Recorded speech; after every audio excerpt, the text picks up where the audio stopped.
ஒரு மகத்தான கலைஞர் இங்கே குறிப்பிட்டார்கள். கதாசிரியர், உரையாடலாசிரியர், நடிகர், அதுக்கப்புறம் திரைக்கதையாசிரியர், பிறகு இசையமைப்பாளர், இப்படி பன்முகத்தன்மை கொண்ட ஒரு தயாரிப்பாளர் என்ற பன்முகத்தன்மை கொண்ட மகத்தான ஒரு கலைஞன். ஒரு 50 ஆண்டு என்று சொல்லும்போது அது குறைவா இருக்குது. அரை நூற்றாண்டுகள் திரையுலகில் புகழோடு ஒருத்தர் பயணிப்பது என்பது சாதாரண சாதனை இல்லை, அது மிகப்பெரிய சாதனை. அப்படிப்பட்ட ஒரு கலைஞரை எல்லோரும் சேர்ந்து நாம் பாராட்டி கொண்டிருக்கிறோம்.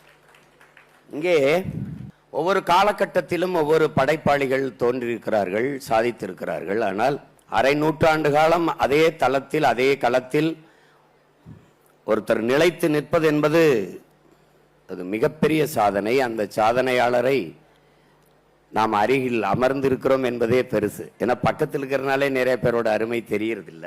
இவர் என்ன சாதிச்சிட்டாரு அப்படின்னு நினைக்கல. நீங்க அவரை பார்க்கும்போது ஒரு படத்தை பார்த்துருப்பீங்க. அப்படிப்பட்ட ஒரு எழுத்தாளரை, ஒரு திரைக்கதை, ஒரு பல்கலைக்கழகத்தை நம் தமிழ் திரையுலகம் பெற்றிருக்கிறது என்பதே ரொம்ப பெருமைக்குரியது. அவர் எங்க அப்பா பாரதிராஜா அவர்களிடத்துல உதவியாளராக இருந்து வெளியில வந்து முதல் படத்தை, இந்த தமிழ் திரையுலகம் உங்களுக்கு தெரியும் ரொம்ப நம்பிக்கை கொண்டது. இந்த சென்டிமெண்ட் ஆங்கிலத்தில் சொல்றாங்க, ரொம்ப அதீத நம்பிக்கை கொண்டது. நல்ல நேரம் பார்க்கும். தலைப்பெழுத்து சின்ன தம்பி அப்படின்னா இத்து போடாது, மேட்டுக்குடி அப்படின்னா இக்கு போடாது, தமிழே தப்பா எழுதும். ஏன்னா அது கூட்டும் போது இந்த எழுத்து வரலைன்னா ஓடாதுன்னு நம்பும். இப்படி ஒரு கூட்டம், அது உங்களுக்கு புரியுதுன்னு நினைக்கிறேன்.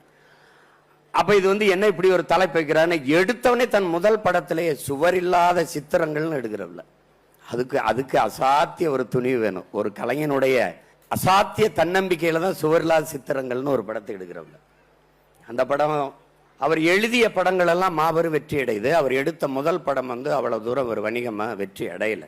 இப்ப நீங்க பாருங்க, ஒரு படைப்பாளி தன் அசாத்திய திறமையின் மூலம், எழுத்தின் மூலமா புதிய வார்ப்புகள் படத்துக்கு ஐயா தான் வந்து கதை வசனம் எழுதுறாங்க.